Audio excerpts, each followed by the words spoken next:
Hello, Sarah here from Divinely You, and I wanted to talk about like mental stability and mental instability, and because I definitely felt it this week, and I know other people felt it this week during the full moon total lunar eclipse, which was in Taurus, opposing Scorpio. So this is where it's helpful to know your natal chart because knowing where Taurus and Scorpio are on your chart and what other planets may be present would help you kind of understand like maybe what was really coming up or affecting you.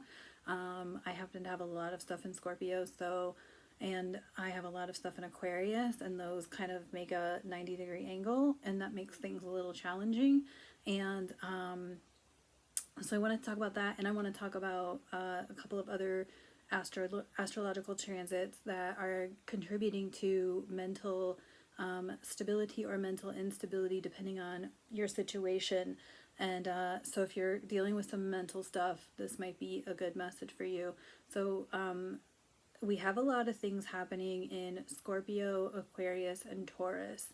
And so that's like those three signs are in 90-degree angles to each other. And so when there's activity going on in those signs, and you happen to have placements in those signs, it may be affecting you, like your healing, your wounds. Oddly enough, Scorpio is a water sign, Aquarius is an air sign, Taurus is a earth sign. So you've got a lot of elements like working. I don't even want to say together because, well, they are for the greater good, but it feels really uncomfortable, like in the moment.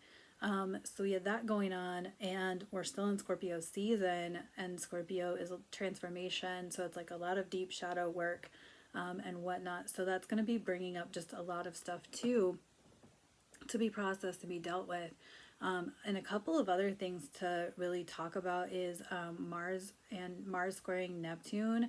So they are in a different modality, making a similar 90-degree angle that won't be exact until the end of next week. But I feel like we're kind of going to be in because we just had the eclipse Tuesday.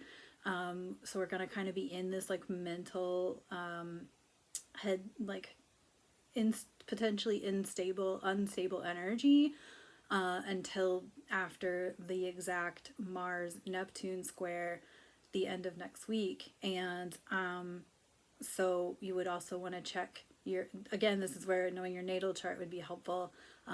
Working with an astrologer, DM me if you'd like a reading, and I can help you through some of this. But also, Pluto and Saturn are our larger outer planets, and they're finishing up in signs in the next 5 months. And we are under like as a like as a collective, we're like feeling the last effects of these two outer planets finishing up in those signs. Pluto's been in Capricorn since 2008. And when they get into the final stretch of the sign, the final decan, which is like the last like 20 to 29 degrees of being in a sign, it's like a, do you remember what we did in the beginning? Do you remember that stuff we talked about early on? We're going to do it again just to remind you. And because Pluto is a transformation planet and Saturn is a lessons or like learning planet, they're both going to be rehashing stuff from the beginning of like Pluto being in Capricorn and Saturn being in Aquarius. So a lot of different things happening in the cosmos that will definitely be affecting our mental state. It's also just mentally fatiguing in this world right now because we've been under a lot of fatiguing stress for the last couple of years, and it's now like apexing, and will be kind of apexing until March of next year. So that's kind of a really big outer, like zoomed out perspective. But for, I just really wanted to bring it to your attention because it's like mental instability is pretty much why I'm writing Find Your Freedom Within, because I am somebody who's dealt with a lot of mental stuff in my life. I have had like depression, seasonal affective disorder, and I've just been mentally unstable a lot of my life. And really like learning my own astrology and accepting it, which are two different things, because I really wanted to deny my own astrology for a long time and still do to some degree, but I'm practicing like feeling into it and working with the actual planet placements in my chart and what it actually looks like to be that human that I was actually put here to be. But it's mental issues is pretty much why I'm writing the book, because it's something that me learning astrology has kind of like helped me understand why I am the way that I am, why I feel like I can be an emotional roller coaster. It's also why I've dismissed people from my life and welcome new people in, because people who I can say to them, like, okay, I'm feeling this way, and then I can say, this is happening in my astrology, like to have people get it and then support me through it and hold the space for me through it. And like, I'm not trying to push astrology, but I kind of am, but but I'm also pointing out the fact that like having people in your life that know and understand that you're going through a thing and that you're okay, and it's okay to feel the uncomfortable feelings and the feeling like shit and all of that, like feeling unmotivated, feeling like, is this ever gonna end? And then just kind of working through it and having that support. So I definitely felt the energy this week. I know a lot of other people who felt the energy, especially over the last couple of weeks. So I hope this kind of brings a little something for you. I did pull some tarot cards for this. I pulled from the Mystical Moments deck, and we got the Eight of Wands. This is the card of change. I love all the umbrellas. Aren't those cool? But it's like change, like rapid change. So things are changing, and really going with the flow and being in flow, like letting the wind blow your umbrellas.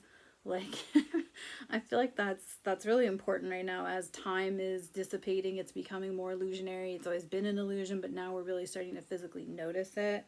And then we got this is interesting, and I let this just go. This is the King of Pentacles in reverse, which is making kind of poor decisions or like not having skills.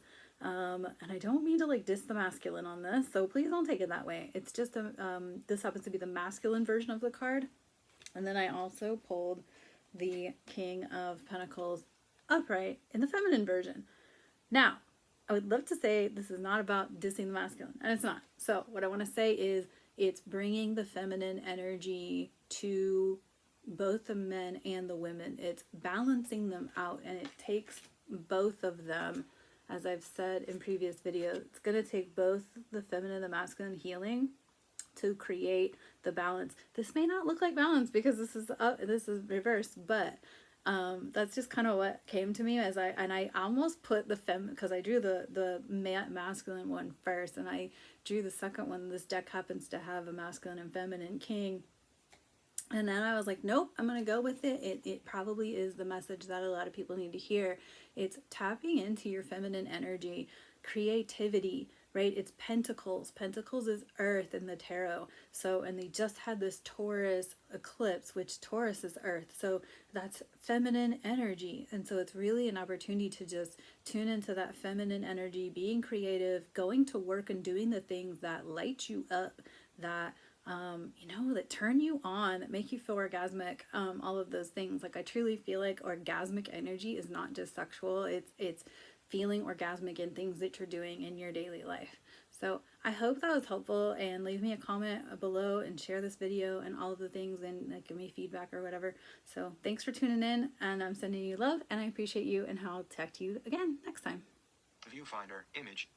Viewfinder. Stop recording video.